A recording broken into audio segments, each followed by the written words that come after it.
it chapter by chapter, one bite at a time. So many adventures and mountains we can climb. Take it word for word, line by line, one bite at a time.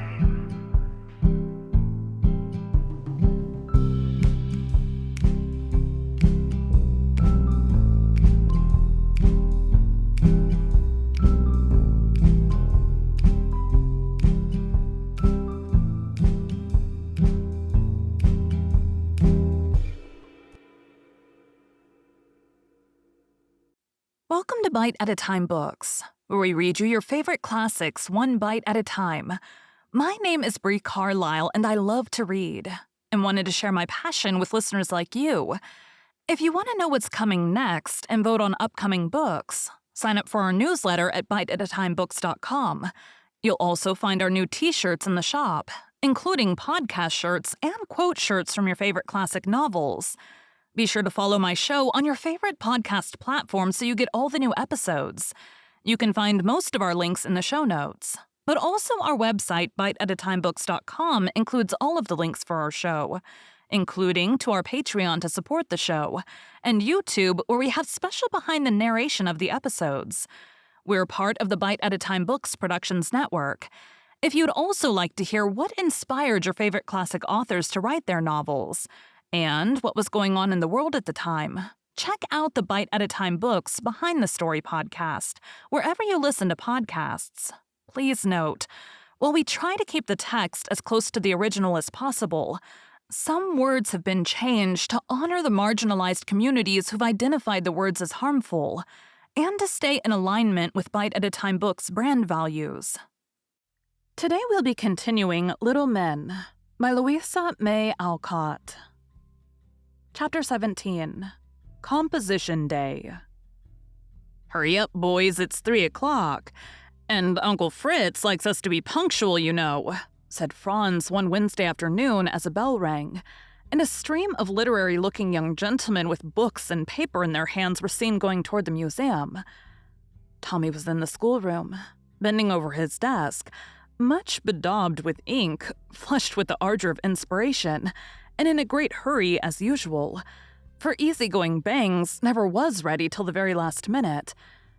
As Franz passed the door looking up laggards, Tommy gave one last blot and flourish, and departed out the window, waving his paper to dry as he went. Nan followed, looking very important, with a large roll in her hand, and Demi escorted Daisy, both evidently brimful of some delightful secret. The museum was all in order, and the sunshine among the hop vines made pretty shadows on the floor as it peeped through the great window. On one side sat Mr. and Mrs. Bear. On the other was a little table on which the compositions were laid as soon as read, and in a large semicircle sat the children on camp stools, which occasionally shut up and let the sitter down, thus preventing any stiffness in the assembly. As it took too much time to have all read, they took turns, and on this Wednesday the younger pupils were the chief performers, while the elder ones listened with condescension and criticized freely. "Ladies first, so Nan may begin," said Mr. Bear, when the settling of stools and rustling of papers had subsided. Nan took her place beside the little table, and with a preliminary giggle read the following interesting essay on the sponge. The sponge, my friends, is a most useful and interesting plant. It grows on rocks under the water and is a kind of seaweed, I believe. People go and pick it and dry it and wash it because little fish and insects live in the holes of the sponge. I found shells in my new one and sand. Some are very fine and soft. Babies are washed with them. The sponge has many uses. I'll relate some of them, and I hope my friends will remember what I say. One use is to wash the face. I don't like it myself, but I do it because I wish to be clean. Some people don't, and they are dirty. Here, the eye of the reader rested sternly upon Dick and Dolly, who quailed under it and instantly resolved to scrub themselves virtuously on all occasions. Another use is to wake people up. I allude to boys particularly. Another pause after the long word to enjoy the smothered laugh that went round the room. Some boys do not get up when called, and Mary Ann squeezes the water out of a wet sponge on their faces, and it makes them so mad they wake up. Here, the laugh broke out, and Emil said as if he had been hit, "Seems to me you're wandering from the subject." "No, I ain't. We're to write about vegetables or animals, and I'm doing both. For boys are animals, aren't they?" cried Nan, and undaunted by the indignant "no" shouted at her, she calmly proceeded. "One more interesting thing is done with sponges, and this is when doctors put ether on it and hold it to people's noses when they have teeth out. I shall do this when I am bigger, and give ether to the sick so they will go to sleep and not feel me cut off their legs and arms." "I know somebody who killed cats with it," called out Demi, but was promptly crushed by Dan, who upset his camp stool and put a hat over his face. "I will not be interrupted," said Nan, frowning upon the unseemly scrimmagers. Order was instantly restored, and the young lady closed her remarks as follows. "My composition has 3 morals, my friends." Somebody groaned, but no notice was taken of the insult. "First is to keep your faces clean. Second, get up early. Third, when the ether sponge is put over your nose, breathe hard and don't kick, and your teeth will come out easy. I have no more to say." And Miss Nan sat down amid tumultuous applause. "That is a very remarkable composition. Its tone is high, and there's a good deal of humor in it. Very well done, Nan. Now, Daisy." And Mr. Bear smiled at one young lady as he beckoned to the other. Daisy colored prettily as she took her place and said in her modest little voice, "I'm afraid you won't like mine. It isn't nice and funny like Nan's, but I couldn't do any better." "We always like yours, Posy," said Uncle Fritz, and a gentle murmur from the boys seemed to confirm the remark. Thus encouraged, Daisy read her little paper, which was listened to with respectful attention. The cat is a sweet animal. I love them very much. They are clean and pretty and catch rats and mice and let you pet them, and are fond of you if you are kind. They are very wise and can find their way anywhere. Little cats are called kittens and are dear things. I have 2, named Huzz and Buzz, and their mother is Topaz, because she has yellow eyes. Uncle told me a pretty story about a man named Mahomet. He had a nice cat, and when she was asleep on his sleeve and he wanted to go away, he cut off the sleeve so as not to wake her up. I think he was a kind man. Some cats catch fish." "So do I," cried Teddy, jumping up eager to tell about his trout. "Hush," said his mother, setting him down again as quickly as possible, for orderly Daisy hated to be interrupted, as Nan expressed it. "I read about one who used to do it very slyly. I tried to make Topaz, but she did not like the water and scratched me. She does like tea, and when I play in my kitchen, she pats the teapot with her paw till I give her some. She is a fine cat. She eats apple pudding and molasses. Most cats do not." "There's a first-rater," called out Nat, and Daisy retired, pleased with the praise of her friend. "Demi looks so impatient we must have him up at once or he won't hold out," said Uncle Fritz, and Demi skipped up with alacrity. "Mine is a poem," he announced in a tone of triumph, and read his first effort in a loud and solemn voice. "I write about the butterfly. It is a pretty thing and flies about like the birds, but it does not sing. First, it is a little grub, and then it is a nice yellow cocoon, and then the butterfly eats its way out soon. They live on dew and honey. They do not have any hive.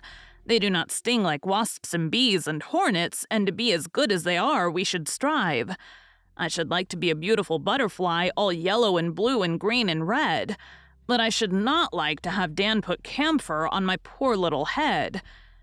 This unusual burst of genius brought down the house, and Demi was obliged to read it again, a somewhat difficult task as there was no punctuation whatever, and the little poet's breath gave out before he got to the end of some of the long lines. "He will be a Shakespeare yet," said Aunt Jo, laughing as if she would die for this poetic gem, reminded her of one of her own, written at the age of 10, and beginning gloomily, I wish I had a quiet tomb beside a little rill, where birds and bees and butterflies would sing upon the hill. Come on, Tommy. If there's as much ink inside your paper as there is outside, it'll be a long composition, said Mr. Bear when Dimmy had been induced to tear himself from his poem and sit down. It isn't a composition, it's a letter. You see, I forgot all about its being my turn till after school, and then I didn't know what to have and there wasn't time to read up. So I thought you wouldn't mind my taking a letter that I wrote to my grandma. It's got something about birds in it, so I thought it would do. With this long excuse, Tommy plunged into a sea of ink and floundered through, pausing now and then to decipher one of his own flourishes. My dear Grandma, I hope you are well. Uncle James sent me a pocket rifle. It is a beautiful little instrument of killing shaped like this. Here, Tommy displayed a remarkable sketch of what looked like an intricate pump, or the inside of a small steam engine. 44 are the sights. 6 is a false stock that fits in at A. 3 is the trigger and 2 is the cock. It loads at the breech and fires with great force and straightness. I'm going out shooting squirrels soon. I shot several fine birds for the museum. They had speckled breasts and Dan liked them very much. He stuffed them tip-top and they sit on the tree quite natural. Only one looks a little tipsy. We had a Frenchman working here the other day, and Asia called his name so funnily that I will tell you about it. His name was Germain. First she called him Jerry, but we laughed at her, and she changed it to Jeremiah, but ridicule was the result, so it became Mr. Germany. But ridicule having been again resumed, it became Jerry Mon, which it has remained ever since. I do not write often, I am so busy, but I think of you often and sympathize with you and sincerely hope you get on as well as can be expected without me. Your affectionate grandson, Thomas Buckminster Bangs. P.S. If you come across any postage stamps, remember me. N.B. Love to all and a great deal to Aunt Almira. Does she make any nice plum cakes now? P.S. Mrs. Bear sends her respects. P.S. And so would Mr. B if he knew I was an act to write. N.B. Father's going to give me a watch on my birthday. I'm glad, as at present I have no means of telling time and am often late at school.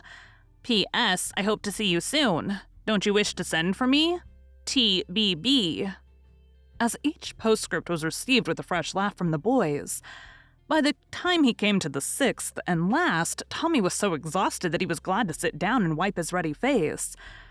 I hope the dear old lady will live through it, said Mr. Bear under cover of the noise. We won't take any notice of the broad hint given in that last P.S. The letter will be quite as much as she can bear without a visit from Tommy, answered Mrs. Joe, remembering that the old lady usually took to her bed after a visitation from her irrepressible grandson. Now me, said Teddy, who had learned a bit of poetry and was so eager to say it that he had been bobbing up and down during the reading and could no longer be restrained. I'm afraid he'll forget it if he waits, and I've had a deal of trouble teaching him, said his mother. Teddy trotted to the rostrum, dropped a curtsy, and nodded his head at the same time, as if anxious to suit everyone. Then, in his baby voice and putting the emphasis on the wrong words, he said his voice all in one breath.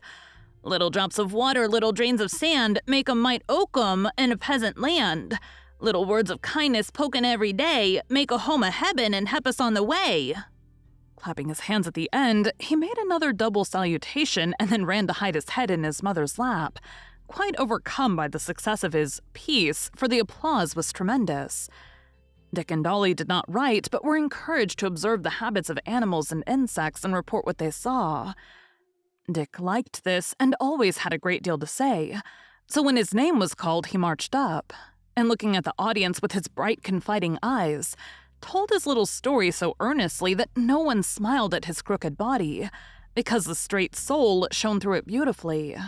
I've been watching dragonflies, and I read about them in Dan's book, and I'll try and tell you what I remember. There's lots of 'em flying round on the pond, all blue with big eyes and sort of lace wings, very pretty.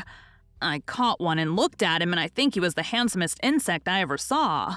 They catch littler creatures than they are to eat, and have a queer kind of hook thing that folds up when they ain't hunting. It likes the sunshine and dances round all day. Let me see. What else was there to tell about? Oh, I know. The eggs are laid in the water and go down to the bottom and are hatched in the mud. Little ugly things come out of them, and I can't say the name, but they're brown and keep having new skins and getting bigger and bigger. Only think, it takes them 2 years to be a dragonfly. Now this is the curiousest part of it, so you listen tight, for I don't believe you know it. When it is ready, it knows somehow when the ugly, grubby thing climbs up out of the water on a flag or a bulrush and bursts open its back. Come, I don't believe that, said Tommy, who was not an observant boy and really thought Dick was making up. It does burst open its back, don't it? Dick appealed to Mr. Bear, who nodded a very decided affirmative, to the little speaker's great satisfaction. Well, out comes the dragonfly all whole, and he sits in the sun sort of coming alive, you know. And he gets strong, and then he spreads his pretty wings and flies away in the air, and never is a grub anymore. That's all I know, but I shall watch and try to see him do it, for I think it's splendid to turn into a beautiful dragonfly, don't you? Dick had told his story well, and when he described the flight of the newborn insect, had waved his hands and looked up as if he saw and wanted to follow it. Something in his face suggested to the minds of the elder listeners the thought that someday little Dick would have his wish, and after years of helplessness and pain, would climb up into the sun some happy day and leave his poor little body behind him, find a new lovely shape in a fairer world than this. Mrs. Joe drew him to her side and said with a kiss on his thin cheek, "That is a sweet little story, dear, and you remembered it wonderfully well. I shall write and tell your mother all about it." And Dick sat on her knee, contentedly smiling at the praise, and resolving to watch well and catch the dragonfly in the act of leaving its old body for the new, and see how he did it. Dolly had a few remarks to make upon the duck, and made them in a sing-song tone, for he had learned it by heart, and thought it a great plague to do it at all. Wild ducks are hard to kill. Men hide and shoot at them, and have tame ducks to quack and make the wild ones come where the men can fire at them. They have wooden ducks made too, and they sail round, and the wild ones come to see them. They are stupid, I think. Our ducks are very tame. They eat a great deal and go poking round in the mud and water. They don't take good care of their eggs, but them spoil and— "Mine don't!" cried Tommy. "Well, some people's do. Silas said so. Hens take good care of little ducks, only they don't like to have them go in the water and make a great fuss.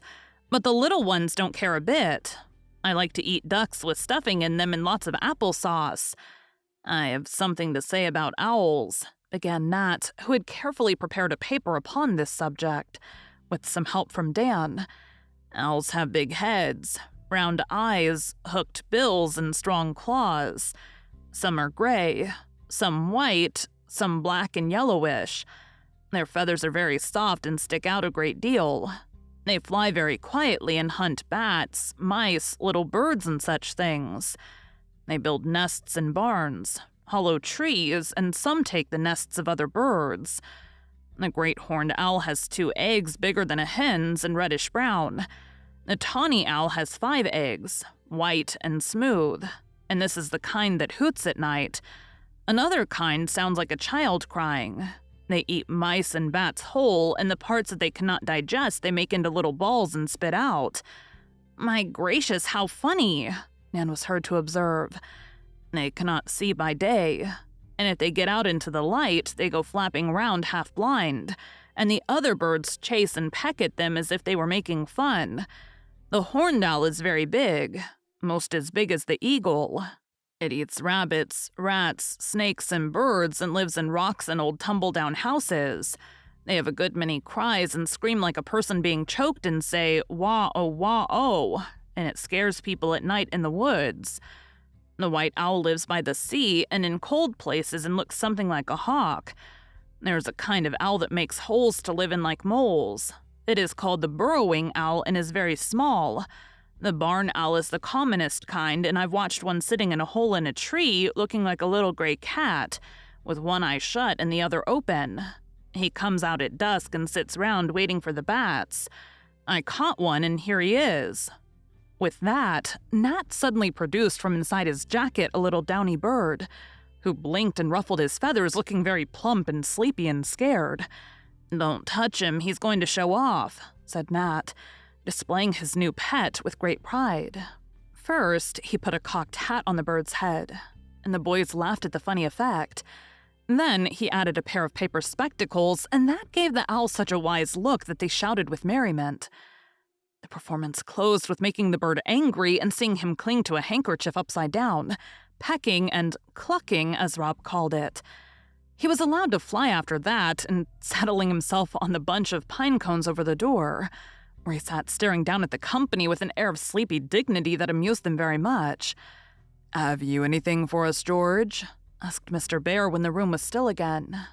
"Well, I read and learned ever so much about moles, but I declare I've forgotten every bit of it except that they dig holes to live in, that you catch them by pouring water down, and that they can't possibly live without eating very often." And Stuffy sat down, wishing he had not been too lazy to write out his valuable observations, for a general smile went round when he mentioned the last of the 3 facts, which lingered in his memory. "Then we are done for today," began Mr. Bear. But Tommy called out in a great hurry, "No, we ain't. Don't you know we must give the thing?" And he winked violently as he made an eyeglass of his fingers. "Bless my heart, I forgot. Now is your time, Tom." And Mr. Bear dropped into his seat again, while all the boys but Dan looked mightily tickled at something. Nat, Tommy, and Demi left the room, and speedily returned with a little red Morocco box set forth in state on Mrs. Joe's best silver salver. Tommy bore it, and still escorted by Nat and Demi, marched up to the unsuspecting Dan, who stared at them as if he thought they were going to make fun of him. Tommy had prepared an elegant and impressive speech for the occasion, but when the minute came, it all went out of his head, and he just said straight from his kindly boyish heart, "Here, old fellow, we all wanted to give you something to kind of pay for what happened a while ago, and to show how much we like you for being such a trump. Please take it and have a jolly good time with it." Dan was so surprised. He could only get as red as the little box and mutter, "Thank ye, boys," as he fumbled to open it. But when he saw what was inside, his face lighted up, and he seized the long-desired treasure, saying so enthusiastically that everyone was satisfied, though his language was anything but polished. "What a stunner. I say, you fellows are regular bricks to give me this. It's just what I wanted.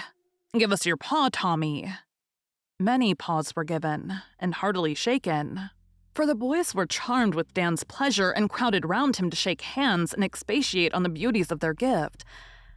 In the midst of this pleasant chatter, Dan's eye went to Mrs. Joe, who stood outside the group enjoying the scene with all her heart. "No, I had nothing to do with it. The boys got it up all themselves," she said, answering the grateful look that seemed to thank her for that happy moment. Dan smiled and said in a tone that only she could understand, "It's you all the same." Making his way through the boys, he held out his hand first to her and then to the good professor, who was beaming benevolently on his flock.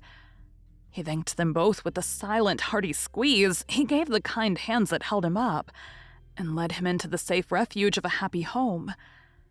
Not a word was spoken, but they felt all he would say, and little Teddy expressed his pleasure for them as he leaned from his father's arm to hug the boy, and said in his baby way, "My dude Danny, everybody loves him now." "Come here, show off your spyglass, Dan, and let us see some of your magnified pollywogs and animalcules, as you call 'em," said Jack, who felt so uncomfortable during the scene that he would have slipped away if Emil had not kept him. "So I will. Take a squint at that and see what you think of it," said Dan, glad to show off his precious microscope. He held it over a beetle that happened to be lying on the table, and Jack bent down to take his squint but looked up with an amazed face, saying, "My eye, what nippers the old thing has got! I see now why it hurts so confoundedly when you grab a doorbug and he grabs back again." "He winked at me," cried Nan, who had poked her head under Jack's elbow and got the second peep. Everyone took a look, and then Dan showed them the lovely plumage on a moth's wing, the 4 feathery corners to a hair, the veins on a leaf hardly visible to the naked eye, but like a thick net through the wonderful little glass, the skin on their own fingers, looking like queer hills and valleys, a cobweb like a bit of coarse sewing silk, and the sting of a bee. "It's like the fairy spectacles in my storybook, only more curious," said Demi, enchanted with the wonders he saw. "Dan is a magician now," and he could show you many miracles going on all round you, for he has two things: needful patience and a love of nature. We live in a beautiful and wonderful world, Demi, and the more you know about it, the wiser and the better you will be. This little glass will give you a new set of teachers, and you may learn fine lessons from them if you will," said Mr. Bear, glad to see how interested the boys were in the matter. "Could I see anybody's soul with this microscope if I looked hard?" asked Demi, who was much impressed with the power of the bit of glass. "No, dear, it's not powerful enough for that, and never can be made so. You must wait a long while before your eyes are clear enough to see the most invisible of God's wonders. But looking at the lovely things you can see will help you to understand the lovelier things you cannot see," answered Uncle Fritz, with his hand on the boy's head. "Well, Daisy and I both think that if there are any angels, their wings look like that of butterflies as we see it through the glass, only more soft and gold. Believe it if you like, and keep your own little wings as bright and beautiful. Only don't fly away for a long time yet." "No, I won't." And Demi kept his word. "Goodbye, my boys. I must go now, but I leave you with our new professor of natural history." And Mrs. Joe went away well pleased with that composition day. Thank you for joining Bite at a Time Books today, while we read a bite of one of your favorite classics. Again, my name is Bree Carlile, and I hope you come back tomorrow for the next bite of Little Men. Don't forget to sign up for our newsletter at biteatatimebooks.com and check out the shop. You can check out the show notes or our website, biteatatimebooks.com, for the rest of the links for our show. We'd love to hear from you on social media as well.